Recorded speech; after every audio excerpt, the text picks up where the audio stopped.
Selamat sore Tribuners, Anda sedang menyaksikan live update Tribun News bersama saya Firda Ananda. Sore ini kan kami sajikan informasi terkini dan menarik untuk Anda yang dilaporkan secara langsung oleh reporter kami di lapangan. Dan inilah live update selengkapnya. Kita ke berita pertama, Saudara. Majelis Ulama Indonesia, Dewan Masjid Indonesia, Basnas, dan Kemenak serta organisasi Islam di Malinau telah menetapkan kadar zakat fitrah pada tahun ini. Besaran zakat fitrah 1443 Hijriah di Kabupaten Malinau sendiri tak mengalami perubahan dengan besaran yang ditetapkan di tahun lalu. Sama seperti tahun sebelumnya mengacu pada harga beras rata-rata di pasaran senilai Rp35.000 per kilogramnya. Dikalikan 2,5 kilogram diperoleh besaran zakat fitrah tahun ini. Untuk mengetahui informasi lebih lengkapnya terkait hal ini akan disampaikan oleh rekan jurnalis kami dari Tribun Kaltara, ada Muhammad Supri yang akan melaporkannya. Silakan rekan Supri, laporan Anda. Baik, terima kasih rekan Fitri di studio dan selamat sore Tribuners. Untuk di wilayah Kabupaten Malinau, tepatnya pada kemarin, Senin kemarin tepatnya di Aula Pertemuan Keagamaan pada pagi hari, Senin 28 Maret 2022 telah ditetapkan atau disepakati besaran zakat fitrah, zakat mal, dan kemudian fidyah untuk tahun 2022 atau bertepatan dengan 1443 Hijriah di Kabupaten Malinau. Untuk besaran zakat fitrah pada tahun ini tidak mengalami perubahan dibanding tahun sebelumnya, yakni dengan nilai yang disepakati sebesar Rp35.000. Perlu kami koreksi sedikit tadi rekan Firda bahwa untuk rata-rata harga beras mengacu pada dua jenis komoditas yang berada di Kabupaten Malinau, yakni beras daerah dan beras premium, dan yang menjadi tolak ukurnya adalah beras premium yang dihargai sebesar Rp14.000 per kilogramnya.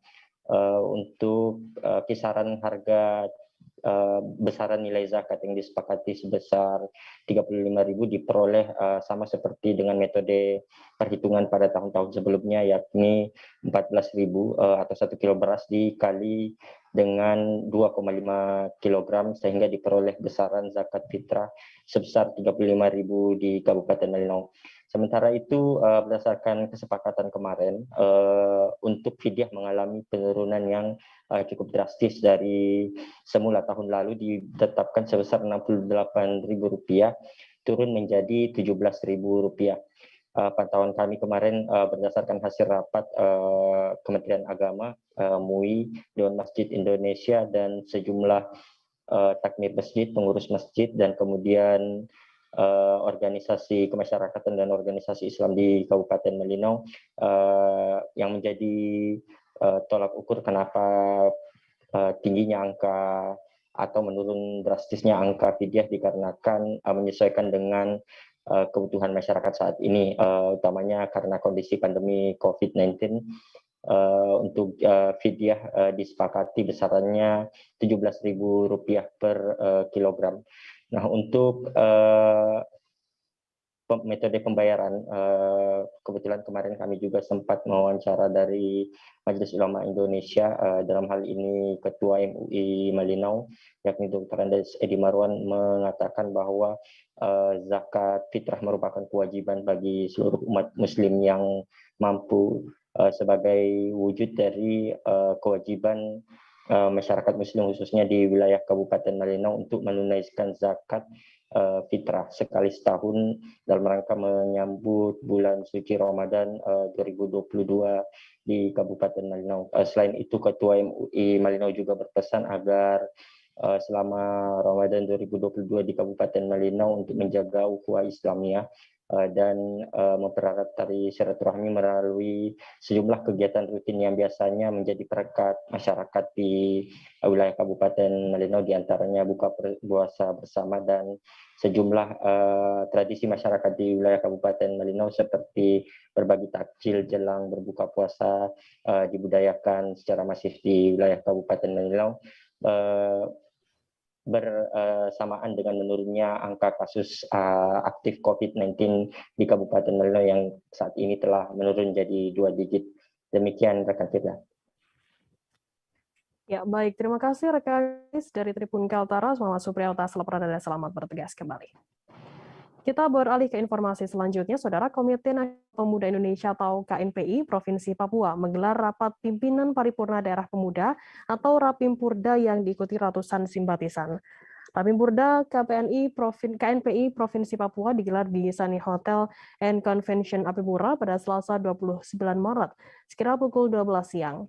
Tema yang diangkat dalam Rapimpurda KNPI Provinsi Papua tersebut yakni memperkuat konsolidasi, sinergitas, dan komitmen pemuda Papua demi mewujudkan generasi muda bangkit mandiri dan sejahtera. Informasi lebih lengkapnya akan disampaikan oleh rekan jurnalis kami dari Tribun Papua, ada Aldi Bimantara yang akan melaporkannya. Silakan rekan Aldi, laporan Anda.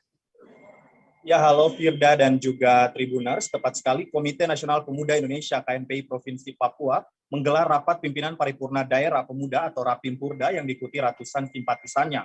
Firda dan juga Tribuners, kegiatan Rapimpurda tersebut berlangsung di Hotel Sunny on Convention Apipura sekira pukul 12.00 waktu Indonesia Timur, yang dibuka secara langsung oleh perwakilan pimpinan KNPI Pusat. Firda dan juga Tribuners, dalam kesempatan wawancara kepada kami pihak awak media, Ketua Panitia Rapimpurda KNPI Provinsi Papua, Irji Mardoan di Jayapura mengatakan, Rapimpurda tersebut digelar dengan tujuan menetapkan waktu pelaksanaan musda, tema musda dan tuan rumah penyelenggaraan musda serta kepesertaan, peninjau maupun undangan. Firda dan juga Tribuners, dapat saya laporkan Waksekjen DPP KNPI Pusat, Jenry Salapori, dalam keterangannya kepada awak media menjelaskan Rapimpurda adalah momen penting yang harus dilaksanakan sebelum musda berlangsung. Dikatakannya, Rapimpurda bertujuan untuk membahas dan menetapkan agenda musda, tema dan juga menetapkan kepesertaan. Disampaikannya pula ada rekomendasi penting yang nantinya diputuskan dan difinalkan di forum musda, yang menegaskan dalam kesempatan itu kehadiran OKP maupun KNPI kabupaten atau kota saat ini bisa dikatakan telah memenuhi quorum ataupun kuota sehingga bisa dilaksanakan nantinya. Firda dan juga Tribuners, pihaknya dari DPP KNPI juga mengapresiasi apa yang sudah dilakukan dalam rangka konsolidasi organisasi dengan baik. DPP juga menyampaikan terima kasih kepada Ketua Karateker Bung Amin Ngabalin bersama Sekretaris Bung Semi Kogoya. Firda dan juga Tribuners, demikian laporan singkat saya terkait dengan Rapimpurda yang digelar oleh KNPI Provinsi Papua yang berlangsung di Hotel Sunny and Convention Apipura. Saya Aldi Bimantara, jurnalis tribunpapua.com dari Kota Jayapura melaporkan untuk Tribuners semua. Kembali ke Firda di studio. Baik, terima kasih rekan jurnalis dari Tribun Papua, Aldi Bimantara atas laporannya. Selamat bertugas kembali. Tribuners, akan kami tampilkan wawancara dari Wasekjen DPP KNPI Pusat, Jenry Salapori, dan juga Ketua Panitia Rapimpurda KNPI Papua, Irji Mardoan. Berikut liputannya untuk Anda. Terkait dengan pelaksanaan Rapimpurda KNPI Provinsi Papua, ini adalah momen penting organisasi yang harus dilaksanakan sebelum pelaksanaan musyawarah daerah. Kita tahu bahwa pelaksanaan Rapim ini bertujuan untuk bagaimana membahas dan menetapkan beberapa agenda penting. Yang pertama adalah menentukan waktu pelaksanaan musyawarah daerah, kemudian yang kedua menentukan tema, kemudian yang ketiga menetapkan kepesertaan. Dalam Rapim ini juga ada beberapa hal yang mungkin akan dibahas terkait dengan rekomendasi-rekomendasi penting yang nanti akan diputuskan di sini untuk difinalkan nanti dibahas di forum musda nanti.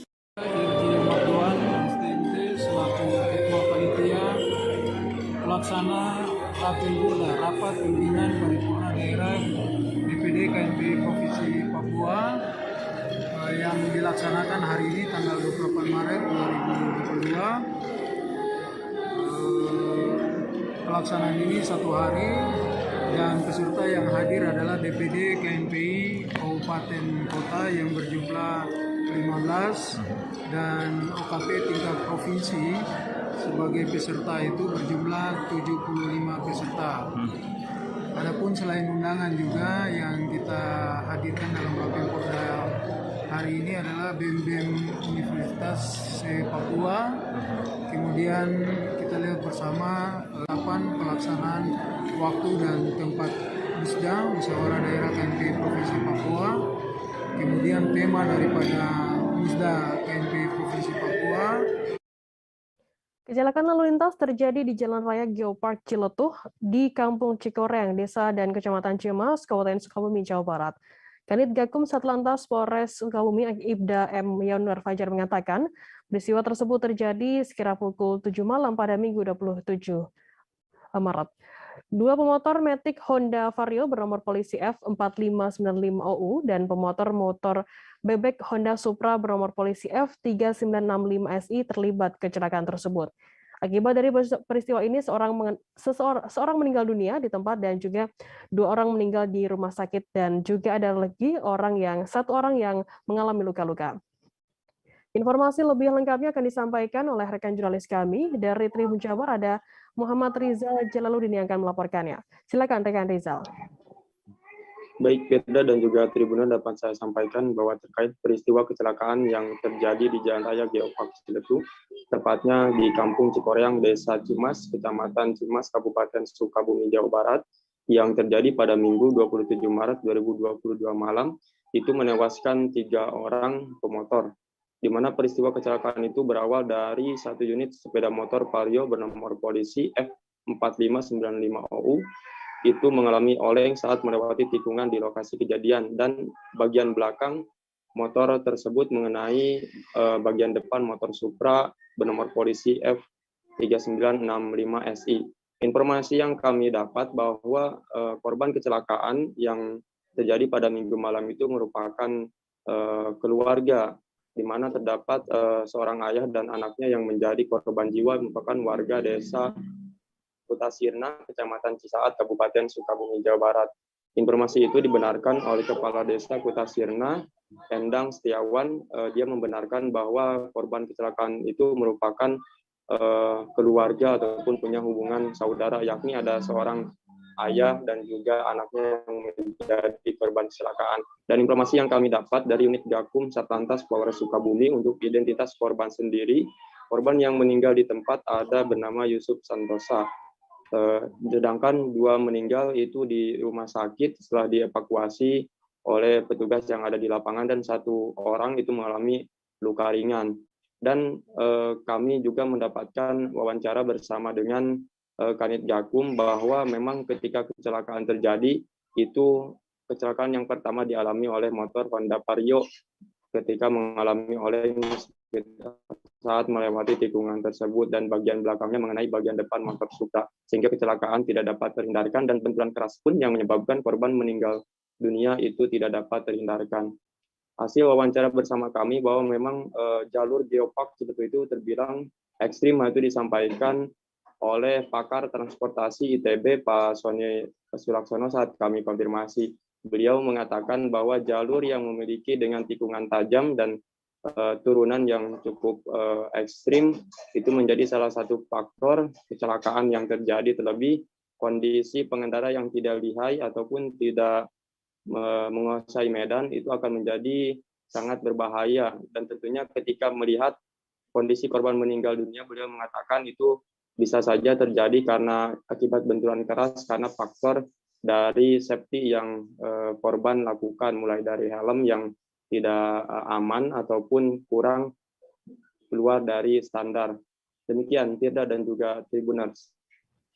Baik, terima kasih rekan jurnalis dari Tribun Jabar Muhammad Rizal atas laporannya. Selamat bertugas kembali. Kita beralih ke informasi selanjutnya. Saudara, beredar video pilar jembatan Mahakam kembali tertabrak oleh beberapa tongkang pada Senin 28 Maret. Tak tanggung-tanggung, kali ini pilar jembatan tersebut ditabrak oleh 4 tongkang sekaligus, yang salah satunya terisi penuh batu bara.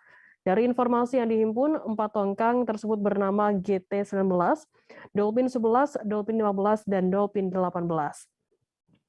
Informasi lebih lengkapnya akan disampaikan oleh rekan jurnalis kami. Dari Tribun Kaltim ada Rita Lavenia yang akan melaporkannya. Silakan rekan Rita. Ya, selamat sore Firda dan Tribuners. Semoga hari ini sudah melalui hari yang menyenangkan. Ya, untuk bisa saya sampaikan, peristiwanya terjadi pada Senin 28 Maret 2022 pukul 06.00 waktu Indonesia Tengah kemarin, Firda dan Tribuners. Di mana 5 takbut dan tongkangnya ini sedang tambat menunggu waktu pengelongan, karena kalau ingin melewati bawah kolong jembatan harus memiliki waktu tertentu. Biasa pagi, siang, ataupun sore, Tribuners. Nah, tongkangnya ini, kapal dan tongkangnya ini harusnya mengolong pada pukul 17.00 waktu Indonesia Tengah. Nah, memang sebelum pengolongan kan harus tambah dulu. Nah, mereka ini tampaknya di tambatan milik warga, Firda dan Tribuners, dan semuanya terikat menjadi satu. Nah, juga dari keterangan salah satu kru kapal yang putus, biasanya itu tali tambat dari darat.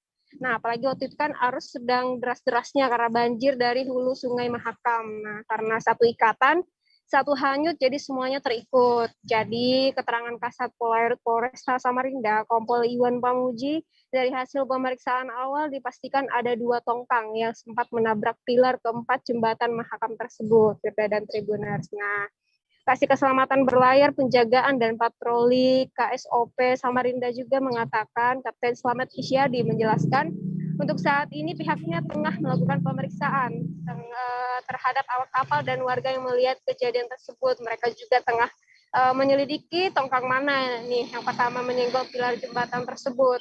Sementara itu, Balai Besar Pelaksana Jalan Nasional 12 Kaltim Kaltara juga sudah datang kemarin, Firda dan Tribuners, untuk melakukan pemeriksaan untuk mengetahui dampak dan status kelayakan pilar setelah tertabrak untuk kesekian kalinya nih, Firda dan Tribuners. Dan hasilnya itu mungkin akan keluar dalam 1 minggu ke depan, Firda dan Tribuners. Mungkin itu yang bisa saya sampaikan, saya kembalikan kepada Firda di studio. Baik, terima kasih rekan jurnalis dari Tribun Kaltim, Rita Lavenia atas laporannya. Selamat bertugas kembali. Tribuners, kita akan jeda sejenak, tetaplah di live update. Oke, apa kabar Bang Arif di sini untuk strateginya? Kalau saya sendiri di Gimik 37 ini yang semalam baru mulai, saya udah hitam. Sebenarnya aku nggak ngerasa itu penangkapan atau penggerebegan atau apapun itu. Karena gini loh, posisinya aku kriteria. Jadi kita mengenal disebut dengan stroke yang tidak berdarah dengan stroke yang berdarah. Stroke yang tidak berdarah itu biasanya ditandai dengan adanya penyumbatan. Kalau itu penyumbatan di sini mungkin pikirnya tidak ke situ kali ya, tapi kalau di Korea atau di Kamboja itu ada beberapa paper yang saya itu mas, ya, dulunya tukang koran. Oh gitu ya, tukang koran. Ya, saya baca itu Pak. Tuh kan, pernah baca kan? Ya. Jadi kalau saya jadi tanggam itu udah bersyukur banget. Si anak ini dijadikan sebagai tersangka begitu. Ya, kalau ini kita bicara yang di luar kasus Sibolombo ya. Dengan nama hujan shower, di mana terdapat batas jelas antara daerah hujan dan tidak hujan yang biasanya terjadi pada fase awal mature stage atau tahap berbahaya itu Kang. Jadi mulai artinya terjadinya perlembekan. Nah itu untuk penetrasi akan sulit begitu ya. Dok, saya ini menurut saya memang tidak mudah, bukan urusan tanah diambil. Kalau misalnya Amerika Serikat sekarang, Rasulullah mengatakan dalam sebuah hadis bahwa berpuasa di 6 hari Syawal itu. Oke, apa kabar Bang Arif di sini untuk strateginya? Kalau saya sendiri di Gimik 37 ini yang semalam baru mulai, saya udah hitam. Sebenarnya aku nggak ngerasa itu penangkapan atau penggerebegan atau apapun itu. Karena gini loh, posisinya kriteria. Jadi kita mengenal disebut dengan stroke yang tidak berdarah dengan stroke yang berdarah. Stroke yang tidak berdarah itu biasanya ditandai dengan adanya penyumbatan. Kalau itu penyumbatan di sini mungkin pikirnya tidak ke situ kali ya, tapi kalau di Korea atau di Kamboja itu ada beberapa paper yang saya itu mas, ya, dulunya tukang koran. Oh gitu ya, tukang koran. Ya, saya baca itu Pak. Tuh kan, pernah baca kan? Ya. Jadi kalau saya jadi tanggam itu udah bersyukur banget. Si anak ini dijadikan sebagai tersangka begitu. Ya, kalau ini kita bicara yang di luar kasus Sibolombo ya. Dengan nama hujan shower, di mana terdapat batas jelas antara daerah hujan dan tidak hujan yang biasanya terjadi pada fase awal mature stage atau tahap berbahaya itu Kang. Jadi mulai artinya terjadinya perlembekan. Nah itu untuk penetrasi akan sulit. Terima kasih Anda masih bersama kami di live update. Kita beralih ke informasi selanjutnya, Saudara. Pengadilan Negeri Jakarta Utara hari ini pada Selasa 29 Maret menggelar sidang agenda pembacaan putusan sela untuk terdakwa pegiat media sosial Adam Denny dan Nimade Dwita Anggari. Dalam perkara ini, Adam Denny dan Dwita didakwa melanggar Undang-Undang Informasi dan Transaksi Elektronik atau UU ITE karena mengunggah dokumen pembelian sepeda milik Wakil Ketua Komisi 3 DPR Ahmad Sahroni. Untuk mengetahui informasi lebih lengkapnya terkait hal ini akan disampaikan oleh rekan jurnalis kami dari tribunnews.com, ada Danang Triatmojo yang akan melaporkannya langsung dari sana. Silakan rekan Danang. Baik, terima kasih Dea. Ya, Majelis Hakim Pengadilan Negeri Jakarta Utara hari ini memutuskan melanjutkan perkara dugaan pelanggaran Undang-Undang ITE dengan terdakwa Adam Denny dan Nimade Dwita Anggari. Hal ini disampaikan Ketua Majelis Hakim Rudi Kindarto membaca putusan sela yang digelar hari ini. Dalam pertimbangannya, hakim menyatakan tidak dapat menerima eksepsi atau pembelaan yang disampaikan kedua terdakwa lantaran isi eksepsi sudah masuk ranah pokok perkara. Hakim juga menyatakan bahwa dakwaan jaksa sudah disusun secara lengkap dan cermat sesuai Kitab Undang-Undang Hukum Acara Pidana. Oleh karena perkara ini dilanjutkan hakim, maka hakim meminta jaksa untuk mempersiapkan ke sidang pembuktian. Hakim meminta jaksa untuk menyiapkan saksi-saksi. Pihak kedua terdakwa pun juga diminta mempersiapkan saksi added charge atau saksi yang meringankan untuk dihadirkan di persidangan. Dalam tanggapannya tadi, jaksa mengatakan mereka akan menghadirkan 4 orang saksi selama perkara ini bergulir di persidangan. Hakim kemudian memutuskan menunda persidangan dan akan dilanjutkan kembali pada Rabu tanggal 6 April 2022 secara offline dengan agenda pemeriksaan saksi dari kubu jaksa penuntut umum. Usai persidangan tadi dalam wawancaranya, tim kuasa hukum Adam Denny sudah menduga bahwa perkara ini akan dilanjutkan oleh hakim. Pihak kuasa hukum tadi juga turut memprotes terkait perlakuan pihak jaksa kepada kliennya yang diborgol dan dibawa paksa usai sidang selesai. Bahkan tadi sempat terjadi keributan antara pihak jaksa dan kuasa hukum karena Adam Denny tidak diperkenankan jaksa untuk memberi tanggapannya di hadapan awak media yang sudah menunggu. Adam Denny tadi langsung digiring menuju mobil tahanan untuk langsung dibawa ke rutan Bareskrim Polri. Demikian. Baik, terima kasih rekan jurnalis dari tribunnews.com Danang atas laporannya. Selamat bertugas kembali dan akan kami tampilkan Tribuners wawancara yang tadi sudah dihimpun oleh rekan jurnalis kami dari kuasa hukum Adam Denny Herwanto. Berikut liputannya untuk Anda. Putusan dulu deh. Kalau putusan sejujurnya kami memang sudah tahu bahwa perkara ini eksepsi ini ditolak sudah pasti. Itu kami juga sudah sepakat bahwa kami tidak berharap eksepsi kami diterima, itu nggak berharap enggak. Memang nanti materi pokoknya putusan akhirnya kami memang berharap ini dibebaskan. Cuma tadi sebelum sidang saya juga sudah khawatir.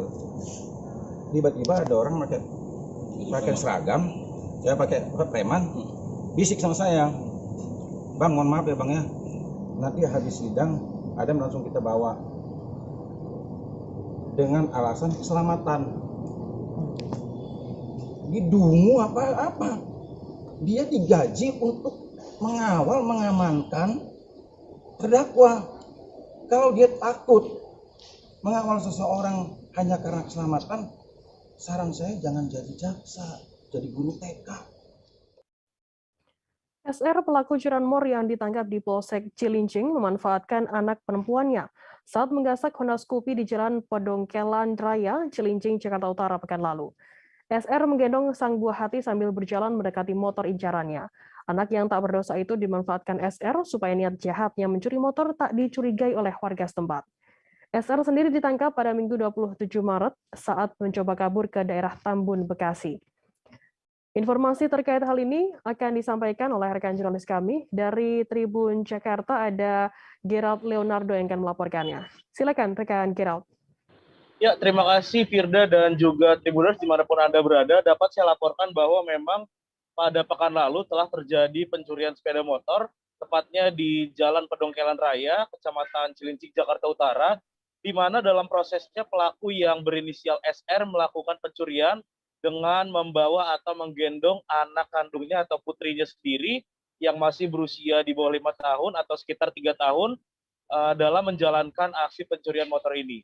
Firda dan juga Tribuners, seperti dalam rekaman CCTV milik warga yang merekam aksi pelaku, dapat terlihat bahwa memang awalnya SR dan sang buah hati datang ke lokasi dengan mengendarai motor Honda CB150R, dan setibanya di lokasi, SR ini memang melihat ada motor incarannya atau motor korban yakni Honda Scoopy tengah terparkir di depan rumah di Jalan Pedongkelan Raya, Cilincing, Jakarta Utara.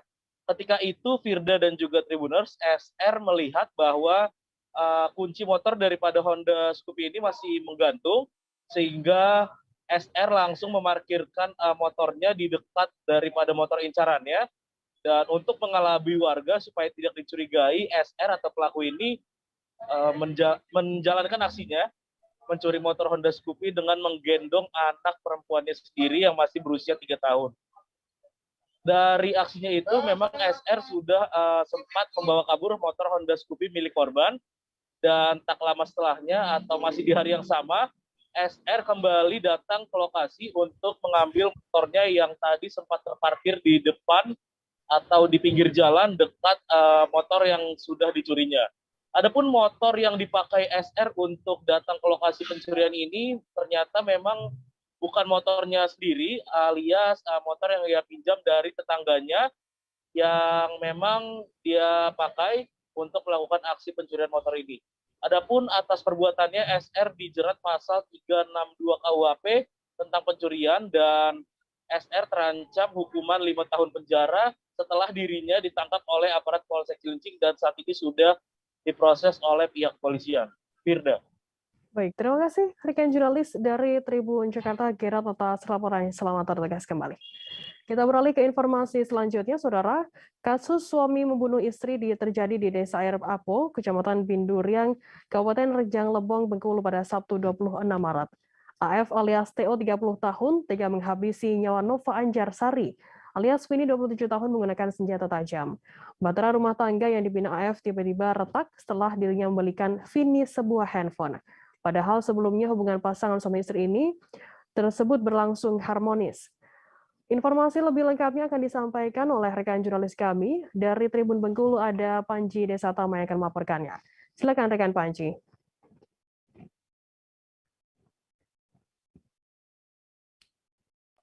Halo rekan Panji, bisa mendengar kami? Halo. Ya, silakan rekan Panji. Baik, dapat dilaporkan Tribuners pada hari Sabtu 26 Maret lalu telah terjadi tindak pidana pembunuhan yang terjadi di Desa Air Apo, Kecamatan Binduriang, yang dilakukan oleh suaminya sendiri berinisial AP. Dan saat ini tersangka sudah diamankan oleh pihak kepolisian. Untuk motif yang dijelaskan dari pihak kepolisian dari pengakuan pelaku adalah pelaku tega menghabisi nyawa korban lantaran cemburu akibat diduga korban memiliki pria idaman lain. Dan aksi itu sendiri dilakukan di rumahnya di Desa Air Apo, Kecamatan Binduriang. Dan untuk saat ini, pihak kepolisian sedang memeriksa atau melakukan penyidikan lebih lanjut guna mengambil keterangan dari saksi-saksi serta perangkat desa. Dan nanti akan dilakukan rekonstruksi pada bulan ini rencananya.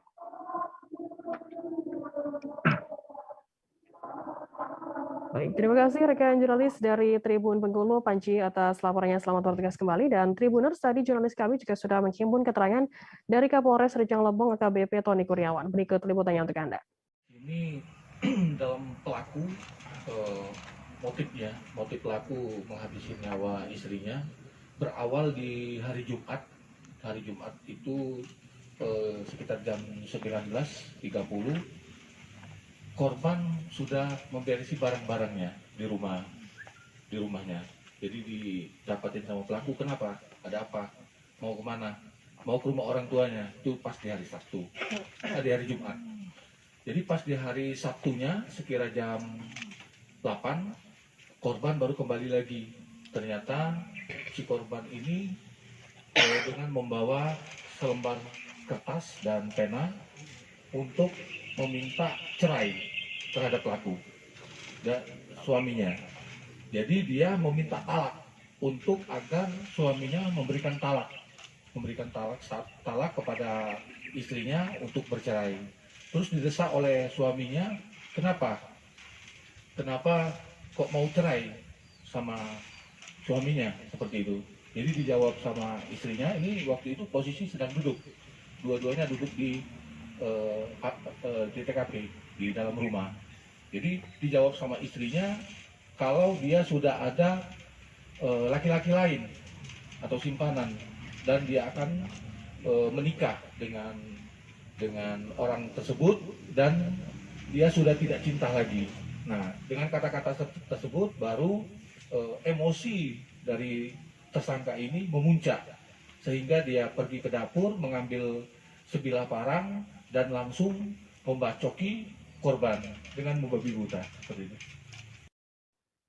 Satuan Tugas Tinombala 1 2022 Polres Palu, Sulawesi Tengah melakukan penggerebekan lokasi judi sabung ayam di wilayah Kecamatan Tatangan, Kota Palu.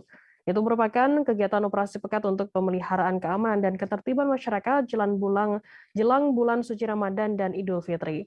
Penggerebekan dipimpin langsung oleh Kabak Ops Polres Palu, Kompol Alfian Cikomali, dan berhasil meringkus 3 terduga pelaku judi sabung ayam. Informasi lebih lengkapnya akan disampaikan oleh rekan jurnalis kami. Dari Tribun Palu ada Ketut Suta yang akan melaporkannya. Silakan rekan Suta. Ya, Firda dan juga Tribuners, jadi benar sekali Satgas Operasi Pekat 1 Tinombala 2022 Polres Palu berhasil menangkap 3 pelaku. Kapolres Palu AKBP Bayu Indra Wiguno mengatakan pelaku tersebut berinisial R, usia 35 tahun, merupakan seorang karyawan swasta, dan juga inisial AR, usia 28 tahun, pekerjaan kuli bangunan, dan juga S, usia 25 tahun, pekerjaan kuli bangunan. Saat dilakukan penggerebekan pada hari Senin kemarin, itu merupakan operasi pekat yang dilakukan menjelang bulan suci Ramadan dan juga Idul Fitri. Penggerebekan sendiri dipimpin Kabak Ops Polres Palu, itu menyasar wilayah Kecamatan Tatanga di Kota Palu sebagai lokasi target operasi atau TO. Satgas Operasi Pekat Tinombala itu juga dibantu oleh petugas gabungan dari personil operasional Polres Palu dan juga Polsek Palu Selatan yang terlibat dalam sprint.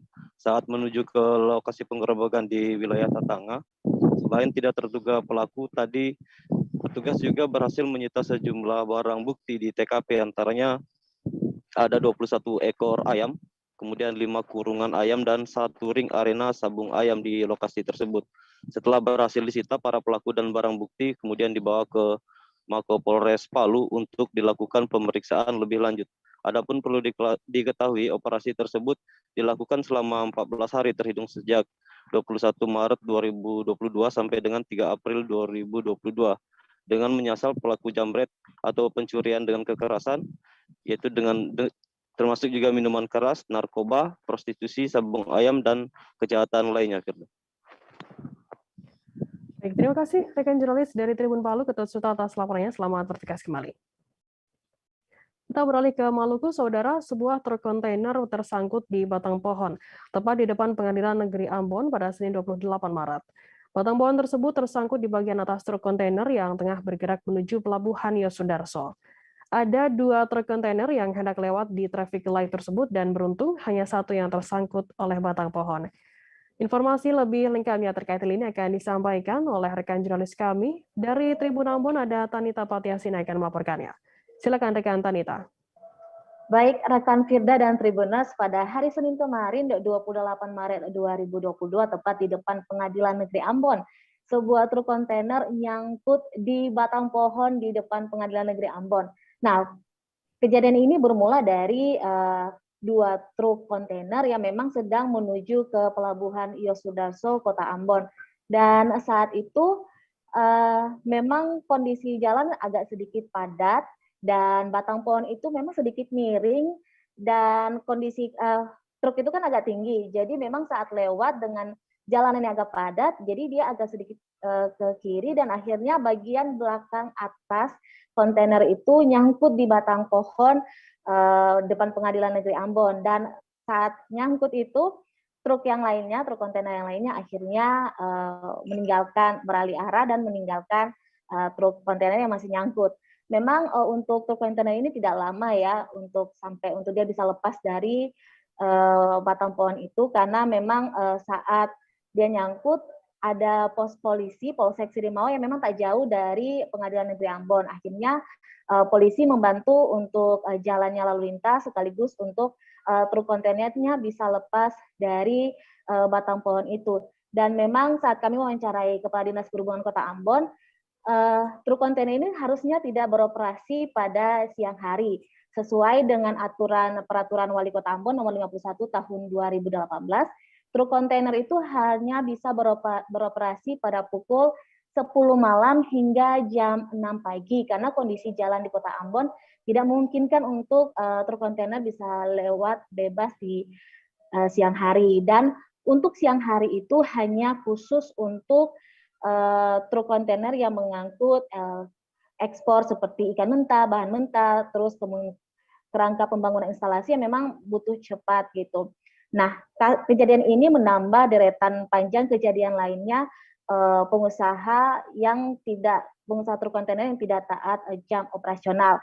Nantinya pada hari Jumat besok ini, tanggal 1 April, Dinas Perhubungan akan memanggil pengelola truk kontainer untuk menegaskan kembali aturan jam operasional. Bila nantinya akan melanggar kembali jam operasional ini, akan diberikan sanksi tilang dan mereka juga akan bekerjasama dengan kepolisian. Begitu rekan Firda dan Tribuners. Baik, terima kasih rekan jurnalis dari Tribun Ambon, Tanita, atas laporannya. Selamat bertugas kembali. Dan Tribuners, akan kami tampilkan wawancara yang tadi sudah dihimpun oleh rekan jurnalis kami dari Kepala Dinas Perhubungan Kota Ambon, Robi Sapulete. Berikut liputannya untuk Anda.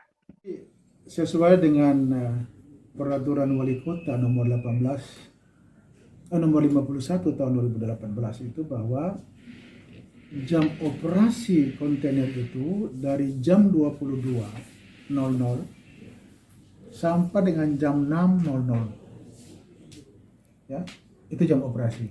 Sehingga dengan demikian kalau ada kontainer yang beroperasi ya tidak sesuai dengan waktu itu berarti itu salah.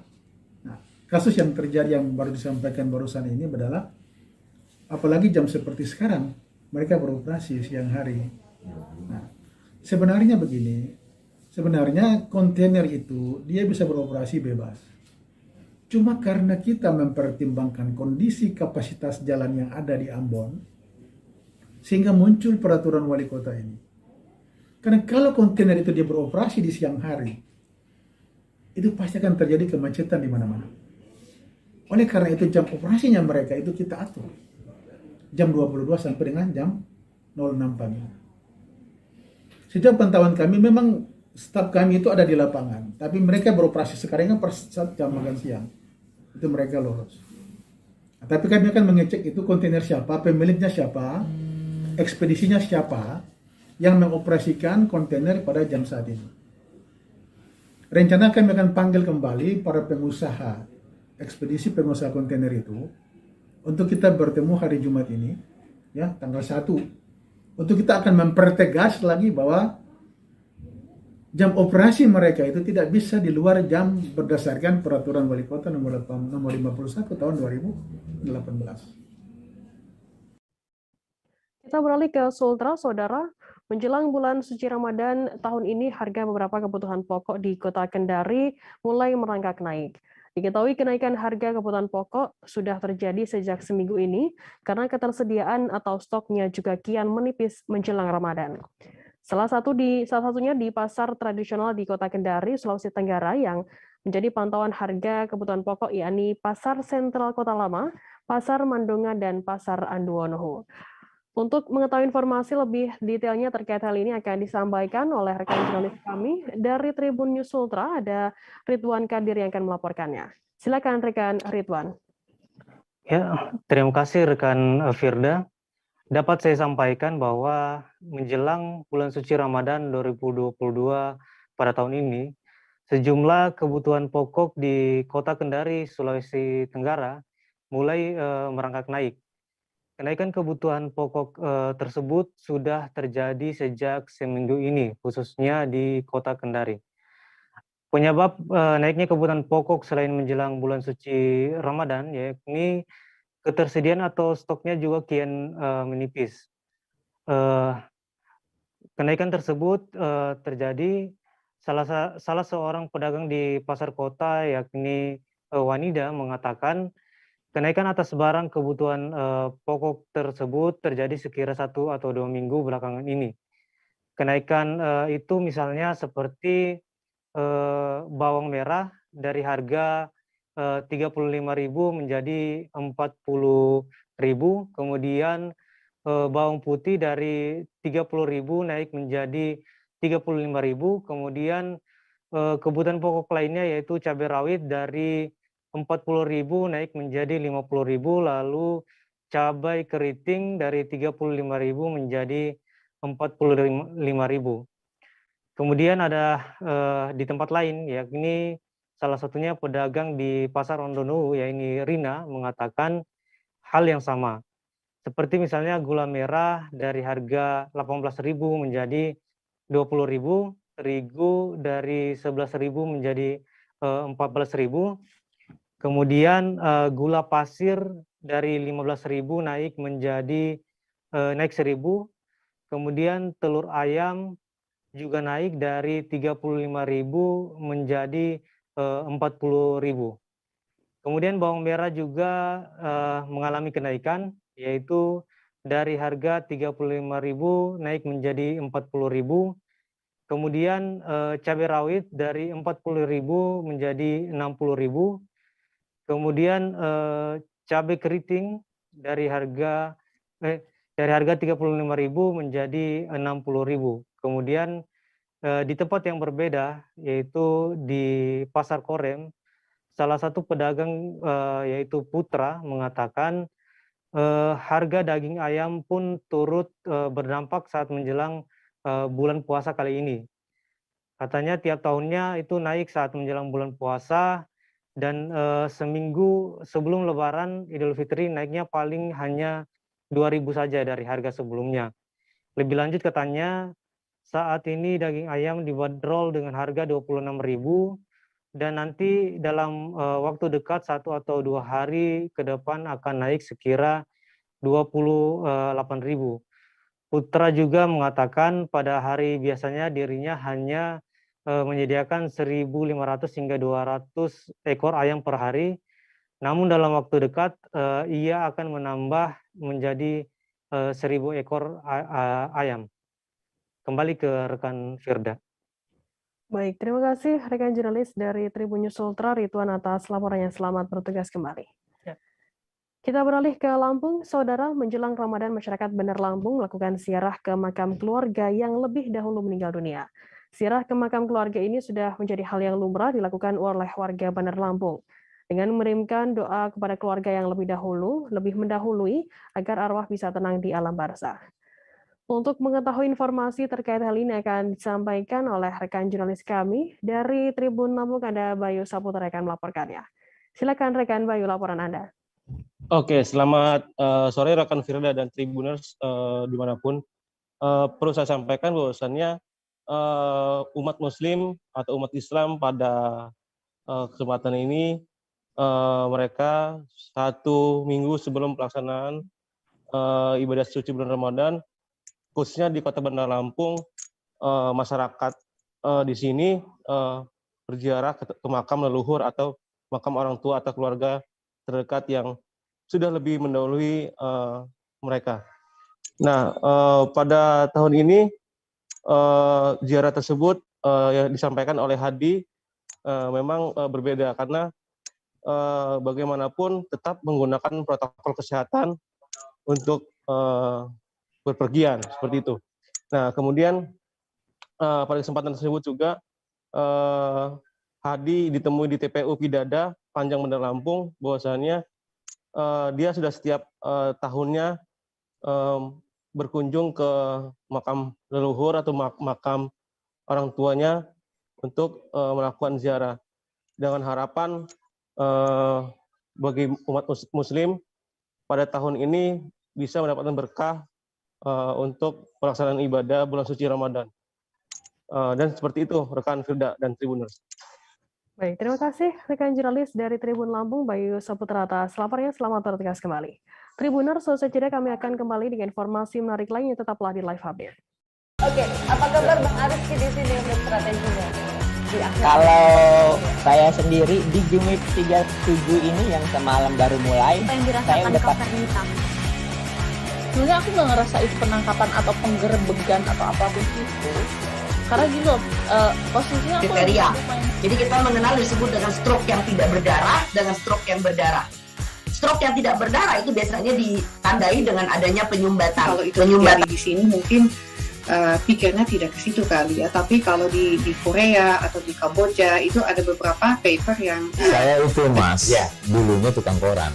Oh gitu ya. Tukang koran. Ya, saya baca itu Pak. Tuh kan pernah baca kan? Ya. Jadi kalau saya jadi tanggam itu udah bersyukur banget. Si anak ini dijadikan sebagai tersangka begitu. Ya, kalau Ini kita bicara yang di luar kasus Sebong Ombol ya. Dengan nama hujan shower, di mana terdapat batas jelas antara daerah hujan dan tidak hujan yang biasanya terjadi pada fase awal mature stage atau tahap Berbahaya dewasa. itu Kang. Jadi mulai artinya terjadinya perlembekan. Nah itu untuk penetrasi akan sulit. Gitu ya. Dok, saya ini menurut saya memang tidak mudah, bukan urusan tanah diambil. Kalau misalnya Amerika Serikat sekarang, Rasulullah mengatakan dalam sebuah hadis bahwa berpuasa di 6 hari Syawal itu. Oke, apa kabar Bang Arif di sini untuk strateginya? Kalau saya sendiri di Jumip 37 ini yang semalam baru mulai, saya udah Sebenarnya aku nggak ngerasa itu penangkapan atau penggerebegan atau apapun itu. Karena gini loh, posisinya aku kriteria. Jadi kita mengenal disebut dengan stroke yang tidak berdarah dengan stroke yang berdarah. Stroke yang tidak berdarah itu biasanya ditandai dengan adanya penyumbatan. Kalau itu terjadi di sini mungkin pikirnya tidak ke situ kali ya. Tapi kalau di Korea atau di Kamboja itu ada beberapa paper yang Saya itu Mas, dulunya tukang koran. Oh gitu ya. Tukang koran. Ya, saya baca itu Pak. Tuh kan pernah baca kan? Jadi kalau saya jadi tanggam itu udah bersyukur banget. Si anak ini dijadikan sebagai tersangka begitu. Ya kalau ini kita bicara yang di luar kasus Sebong Ombol ya. Dengan nama hujan shower, di mana terdapat batas jelas antara daerah hujan dan tidak hujan yang biasanya terjadi pada fase awal mature stage atau tahap Berbahaya dewasa. itu Kang. Jadi mulai artinya terjadinya perlembekan. Nah itu untuk penetrasi akan sulit. Gitu ya. Dok, saya ini menurut saya memang tidak mudah, bukan urusan tanah diambil. Kalau misalnya Amerika Serikat sekarang, Rasulullah mengatakan dalam sebuah hadis bahwa berpuasa di 6 hari Syawal itu. Oke, apa kabar Bang Arif di sini untuk strateginya? Kalau saya sendiri di Jumip 37 ini yang semalam baru mulai, saya udah Sebenarnya aku nggak ngerasa itu penangkapan atau penggerebegan. Terima kasih Anda masih bersama kami di Live Update. Kita beralih ke informasi selanjutnya, Saudara. Minyak goreng yang dijual di Kabupaten Manggarai Timur atau Matim, khususnya di Kota Borong, semakin langka. Bukan hanya itu, harga minyak goreng pun juga melambung tinggi. Mama Randi, salah seorang pedagang di Pasar Borong, mengaku saat ini minyak goreng dari berbagai merek langka. Kelangkaan ini berlangsung kurang lebih 3 minggu terakhir. Informasi lebih lengkapnya terkait hal ini akan disampaikan oleh rekan jurnalis kami. Dari Tribun Flores ada Robert Ropo yang akan melaporkannya. Silakan rekan Robert, laporan Anda. Baik, selamat sore Firda dan sahabat Tribuners. Dapat dilaporkan bahwa di wilayah Kabupaten Manggarai Timur, khususnya Kota Borong di Provinsi Nusa Tenggara Timur, Pulau Flores, bahwa saat ini memang terjadi kelangkaan minyak goreng. Berdasarkan pengakuan dari sejumlah pedagang di Pasar Borong dan sejumlah pedagang yang ada di Kota Borong, bahwa kelangkaan minyak goreng dari berbagai merek itu sudah terjadi sejak 3 minggu terakhir ini. Dan untuk minyak goreng jenis atau merek Bimoli sendiri untuk saat ini memang ketersediaannya sama sekali tidak ada. Sedangkan untuk pedagang yang ada di pasar, mereka hanya menjual 2 jenis atau 2 merek minyak goreng, yaitu Mubarak dan Lantera Mas. Dengan harga seperti Mubarak itu sebenarnya biasanya pada sebelumnya terjadi kelangkaan minyak, biasanya harga per dus itu 200.000. Namun kini ketika pedagang membeli di toko yang tersedia, sudah per dos itu sudah Rp500.000 per dos. Sehingga karena harga sudah begitu tinggi, maka pedagang menjualnya di pasar dengan harga per jerigen dengan ukuran 4,5 liter, melakukan menjual dengan harga 120.000 per liter. Sedangkan untuk lentera emas itu harga sebelumnya itu sebelum terjadinya minyak langka itu hanya dengan 12.000, namun sekarang dijual dengan 15.000. Sedangkan di toko-toko tersedia minyak goreng itu memang pada hari kemarin itu memang stoknya sama sekali tidak ada. Namun hari ini mulai ada dan memang ada tapi stoknya menipis.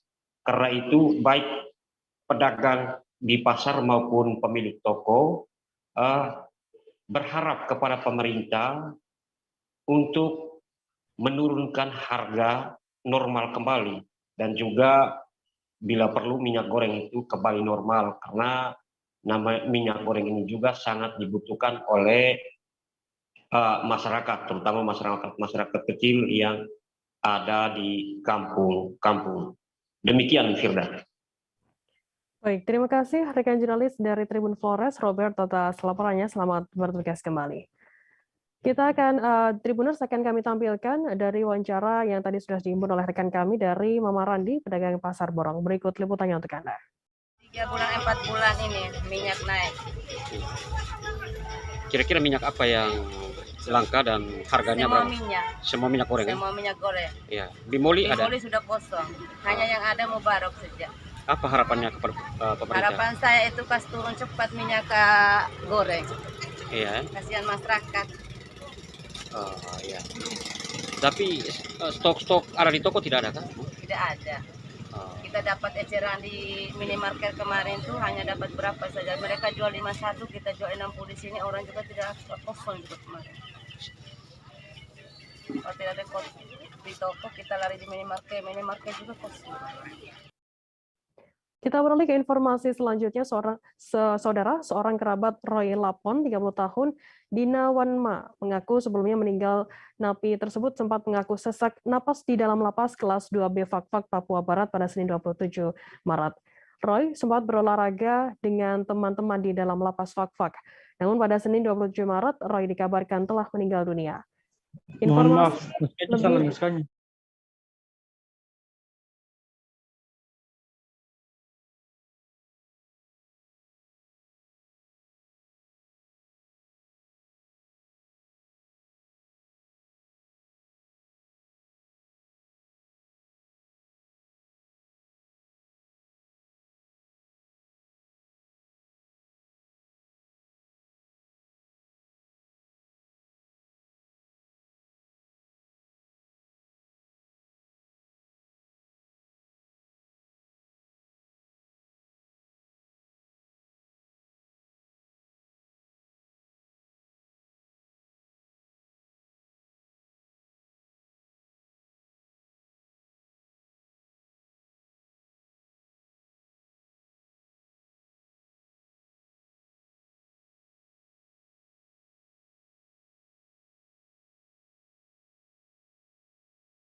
Kita beralih ke informasi selanjutnya. Saudara Gubernur Sumatera Selatan Herman Deru bersama Kapolda Sumsel Irjen Pol Tony Harmanto dan juga Wali Kota Palembang Harno Joyo serta Kapolrestabes Kombes Pol Muhammad Ngajib meresmikan Kampung Cantik Anti Narkoba yang berlokasi di Lorong Serumpun, Kelurahan 36 Ilir, Kecamatan Gandus. Di kampung ini ada pos kamling yang mengatur keamanan, tambak ikan, serta lapangan badminton dan taman bermain anak-anak. Kolaborasi pemerintah Kota Palembang dengan Polrestabes Palembang untuk mencegah meluasnya penyebaran narkoba di sana. Untuk mengetahui informasi terkait hal ini akan disampaikan oleh rekan jurnalis kami dari Tribun Sumsel, ada Rahmat yang akan melaporkannya. Silakan rekan Rahmat. Baik, terima kasih rekan Firda. Dapat kami sampaikan Tribuners, hari ini Gubernur Sumsel Herman Deru bersama jajaran serta Kapolda Sumsel dan juga Kapolrestabes Palembang meresmikan Kampung Cantik Anti Narkoba yang berlokasi di Lorong Serumpun, Kelurahan 36 Ilir, Kecamatan Gadus, Palembang. Di sini dapat kita lihat kegiatan yang ada di sini, ada lapangan badminton yang bisa digunakan untuk masyarakat sekitar bermain badminton, dan juga ada tambak ikan yang bisa digunakan untuk memancing serta bermain bidar mini. Untuk kegiatan ini sendiri berdasarkan dari inisiatif dari Polrestabes Palembang bersama pemerintah Kota Palembang, kolaborasi untuk penekanan jumlah penyebaran narkoba di Kota Palembang. Sebelum Kampung Cantik, pemerintah setempat juga sudah meresmikan Kampung Tangguh yang berlokasi di 9 Ilir, dan dari informasi dari Kapolrestabes Palembang, Kombes Pol Mohajib, bahwasannya dari Kampung Tangguh Palembang ini berhasil menurunkan penyebaran narkoba, sehingga dengan adanya penambahan Kampung Cantik yang hampir sama dapat menekan penyebaran narkoba di Palembang. Dan juga tadi pada acara peresmian sempat digelar lomba bidar mini, yang mana itu pesertanya adalah warga setempat yang membuat perahu mini dari kayu, dibuat sedemikian rupa dan dilombakan di sungai tersebut. Dan juga di sela-sela peresmian ada juga pelepasan benih-benih ikan oleh Kapolda Sumsel, Gubernur Sumsel, Kapolrestabes Palembang, dan Wali Kota Palembang. Demikian, Firda. Baik, terima kasih rekan jurnalis dari Tribun Sumsel, Rahmat atas laporannya. Selamat bertugas kembali. Dan Tribuners, akan kami tampilkan wawancara yang tadi sudah dihimpun oleh rekan jurnalis kami dari Ketua RT 32 Aji Firdaus dan juga Kapolrestabes Palembang Kombes Pol Muhammad Ngajib. Berikut liputannya untuk Anda. Kampung narkoba ini awalnya kami dipanggil di Tabes, Polrestabes itu di sini salah satu titik untuk ditempatkan pos dari Polresta untuk titik satu unit narkoba. Jadi dibuatlah pos di sini. Setelah itu diadakan rapat kami menerima itu, dan memang sesuai dengan titiknya, dan dia Pak dari Kapol Tabes, Pak Najib, setiap hari hampir sudah 5 kali datang dan meresmikan ini sebagai kampung anti narkoba. Nah, disinilah kami mulai dibangun dan alhamdulillah akhir-akhir ini dengan banyaknya anggota dan aparat setempat sehingga kampung ini bebas dari narkoba. Untuk keseharian aktivitas di warga sekitar gimana Pak? Apa aja Pak? Aktivitas mereka yang pertama dari olahraga, ada olahraga bulu tangkis. Ya. Bulu tangkis, sehingga mereka kemarin sudah ada turnamen ya, sehingga melahirkan juara 1, 2, dan 3 yang tadi sudah dibagikan hadiahnya, pialanya dari Bapak Gubernur langsung bersama tim yang lain dari Kapolda dan lain-lainnya. Kalau untuk sungai ini apa biasanya aktivitas apa Pak? Sungai seharian ini dulu aktivitasnya memang cuman mereka tempat-tempat seperti daerah wisata di sini. Berkunjung mereka banyak melihatnya. Kemudian akhir-akhir ini dibuat aktivitas ada lomba bidar, itu yang ini. Lomba bidar kan. Lomba bidar ini di masyarakat terutama di 36 Ilir dan Kota Palembang agar bebas narkoba, bebas tawuran, bebas balap liar, dan bebas dari perilaku-perilaku menyimpang yang dapat meresahkan masyarakat. Ada himbauan untuk masyarakat sekitar? Tentunya himbauannya dengan keberadaan daripada Kampung Cantik ini, silakan masyarakat memanfaatkan dengan sebaik-baiknya untuk mengalihkan dari mindset mereka para pengguna narkoba beralih untuk menjadi tentunya hal-hal yang positif yang bisa dilakukan oleh masyarakat. Bang, ada lagi Bang, kampung cantik yang lain Bang? ke depan, Bang?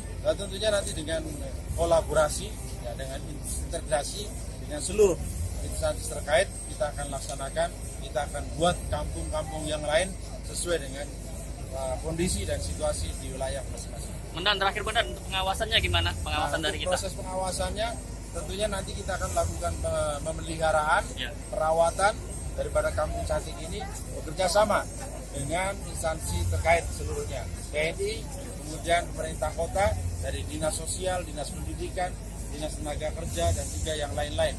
Tentunya untuk memberikan pendidikan kepada masyarakat agar melakukan perbuatan perilaku yang lebih baik lagi dalam rangka meningkatkan kesejahteraan masyarakat.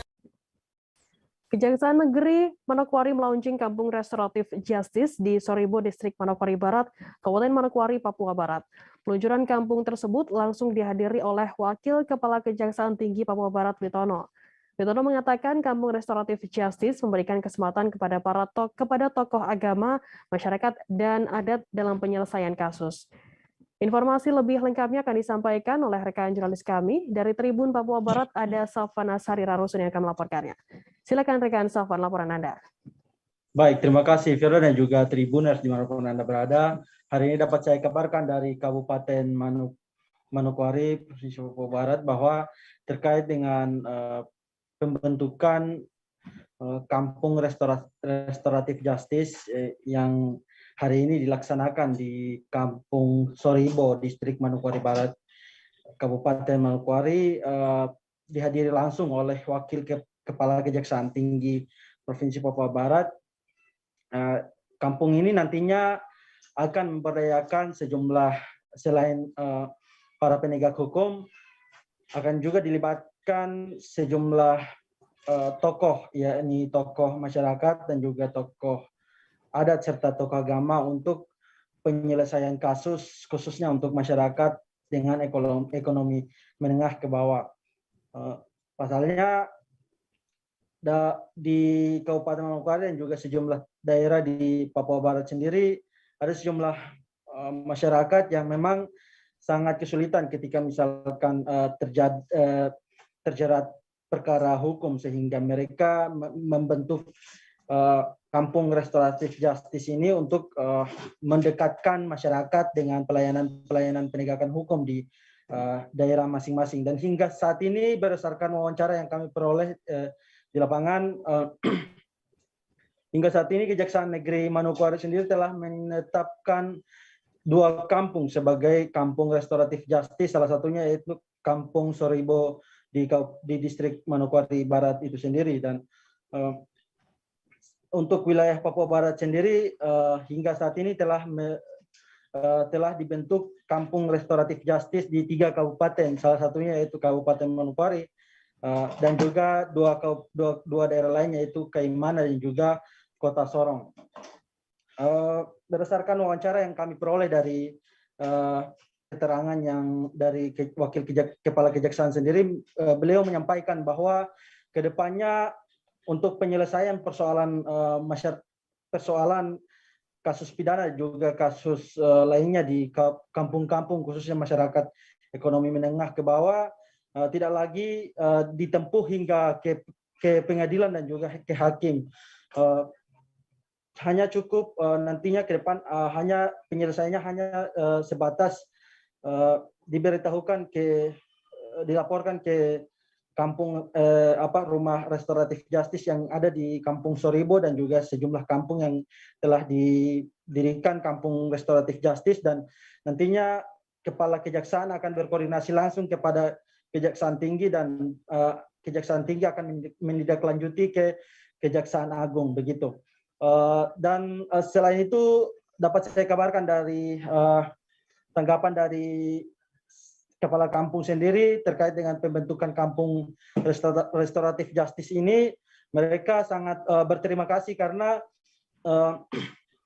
kampung ini agak membantu masyarakat mereka yang ingin mencari keadilan ketika misalkan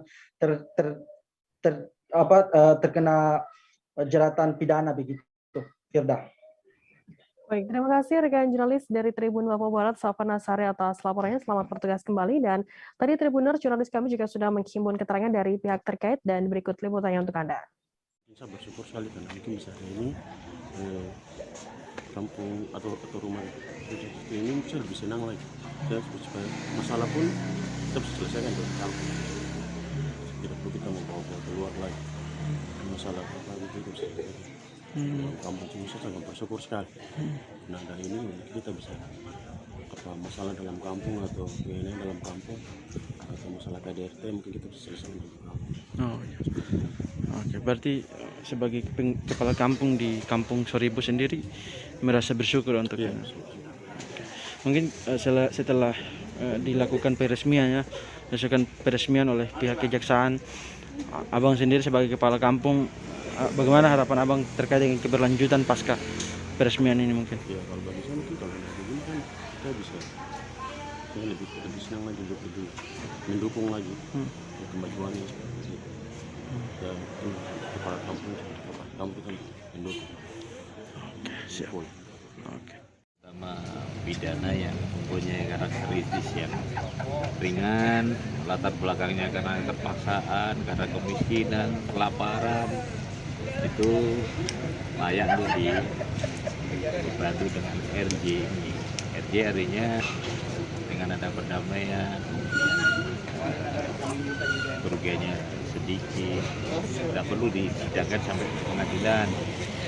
Jadi cukup Pak Kajari lapor kita itu ekspos ke Pak Jaksa Agung Muda Tindak Pidana Umum. Untuk di Papua Barat sendiri? Di Papua Barat kebetulan untuk Manokwari sudah 2. Terus Kaimana 1, Sorong 1. Ya, yang baru kemarin 1, tahun 2021 1. Tapi di Papua Barat baru 3 kabupaten. Menjelang Ramadan 1443 Hijriah, tempat pemakaman umum atau TPU Taman Langgeng, Kota Batam, Kepulauan Riau ramai dikunjungi peziarah sepekan terakhir. Warga yang paling ramai mengunjungi makam di hari Sabtu dan Minggu. Kurang lebih ratusan ahli waris berkunjung ke TPU Taman Langgeng secara bergantian, sehingga tak terjadi kerumunan di lokasi makam tersebut. Untuk mengetahui informasi lebih lengkapnya terkait hal ini akan disampaikan oleh rekan jurnalis kami dari Tribun Batam, ada Roma Ulisianturi yang akan melaporkannya. Silakan rekan Roma. Baik, terima kasih rekan Firda dan Tribuners sekalian. Di mana H-4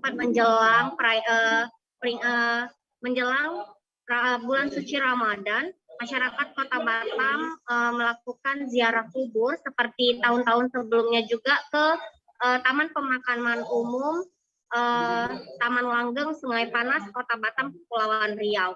Nah, memang tradisi ziarah kubur ini menjelang bulan suci Ramadan memang selalu dilakukan di hari-hari besar dan bukan hanya di bulan suci Ramadan juga, Firda, melainkan mendekati saat momen Idul Fitri nantinya.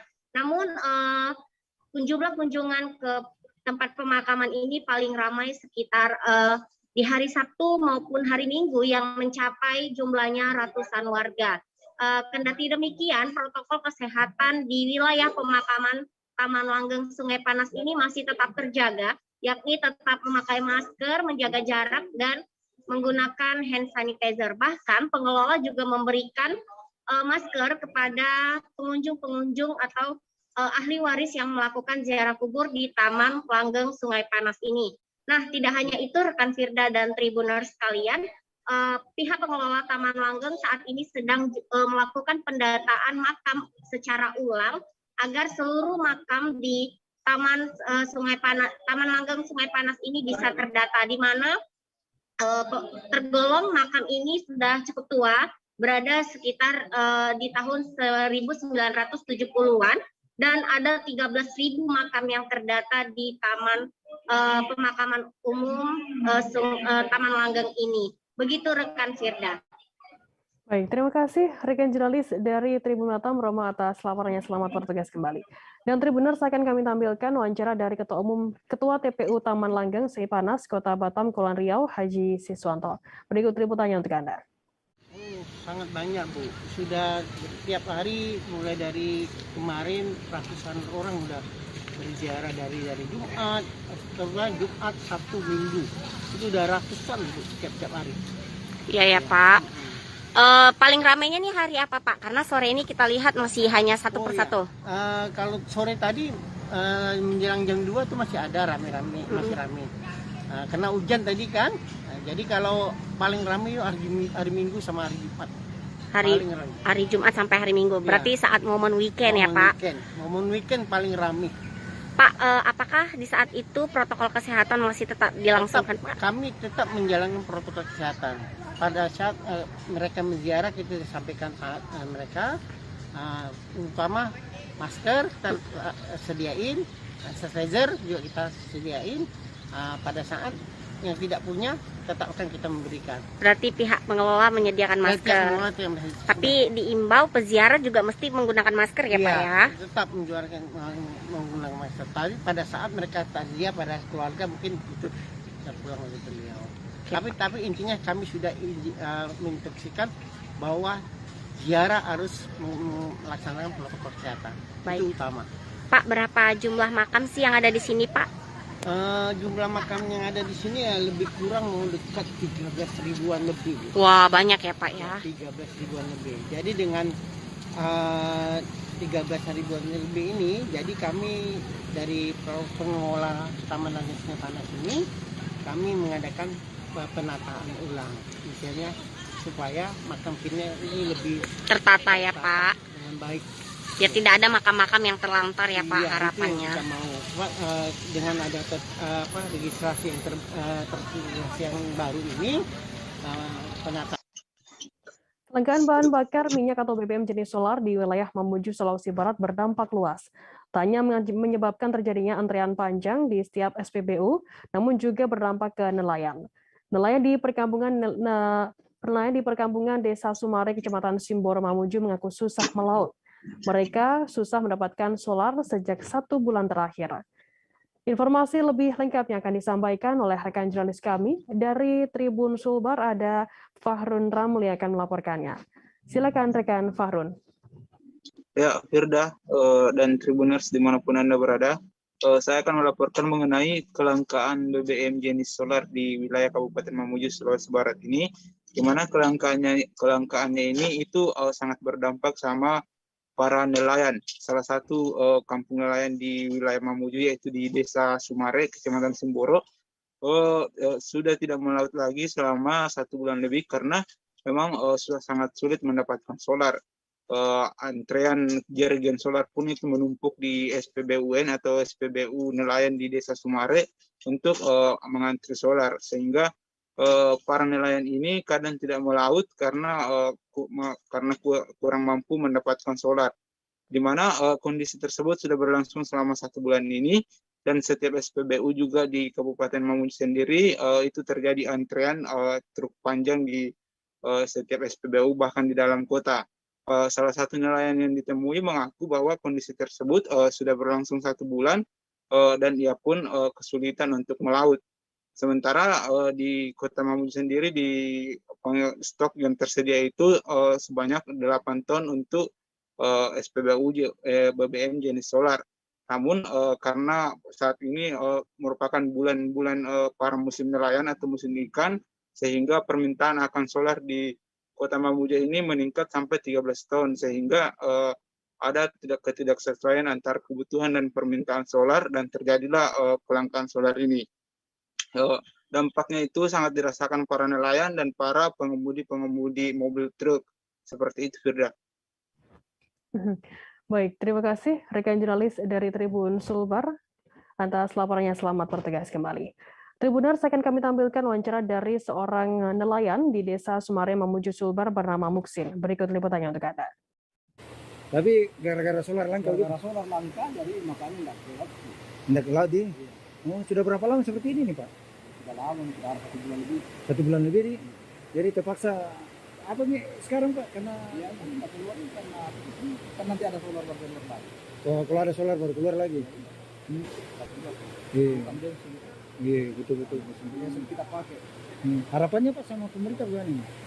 Harapannya sama pemerintah Bagaimana caranya nanti? supaya umpamanya ada di bagaimana pengadaan solar supaya Karena sendiri keadaan di sini kan. Iya, Sendiri. iya betul. Muksin. Tribuners, selesai jeda kami akan kembali dengan informasi menarik lainnya, tetaplah di Live Update. Oke, apa kabar Bang Arifki di sini untuk strateginya? Kalau saya sendiri di Jumip 37 ini yang semalam baru mulai, Apa yang saya dirasakan udah Kak Fernita? Sebenarnya aku nggak ngerasa itu penangkapan atau penggerebegan atau apapun itu. Karena gitu loh, posisinya aku kriteria. Jadi kita mengenal disebut dengan stroke yang tidak berdarah dengan stroke yang berdarah. Stroke yang tidak berdarah itu biasanya ditandai dengan adanya penyumbatan. Kalau itu terjadi di sini mungkin pikirnya tidak ke situ kali ya. Tapi kalau di Korea atau di Kamboja itu ada beberapa paper yang Saya itu Mas, dulunya tukang koran.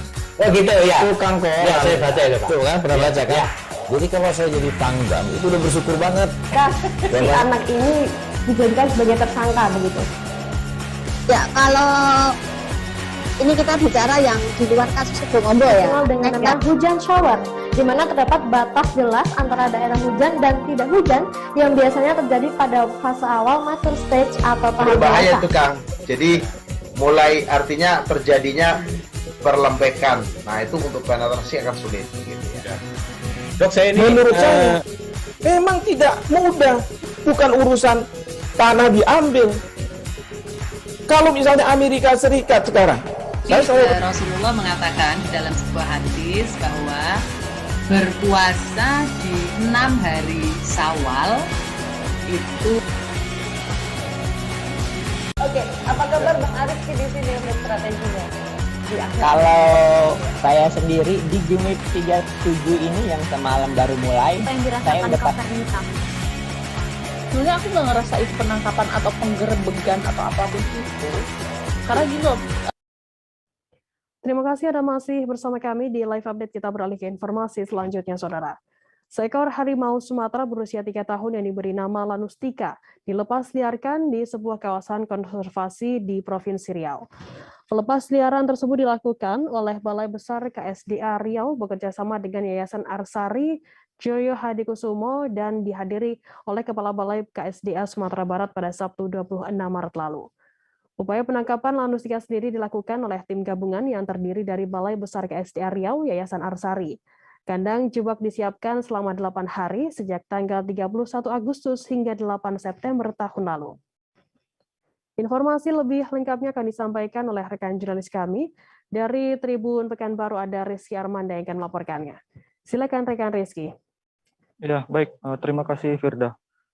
Dapat saya laporkan bahwa seekor harimau Sumatera bernama Lanustika berjenis kelamin betina baru saja dilepas liarkan kembali ke habitatnya oleh tim dari Balai Besar Konservasi dan Sumber Daya Alam Provinsi Riau dengan turut bekerjasama dengan Yayasan Arsari Jojo Hadikusumo. Dan untuk diketahui bahwa harimau Lanustika ini sebelumnya ditangkap karena diduga menerkam seorang bocah lelaki di Kabupaten Siak, Provinsi Riau beberapa waktu lalu. Tepatnya untuk kejadian konflik ada di Desa Teluk Lanus, Kecamatan Sungai Apit, Kabupaten Siak.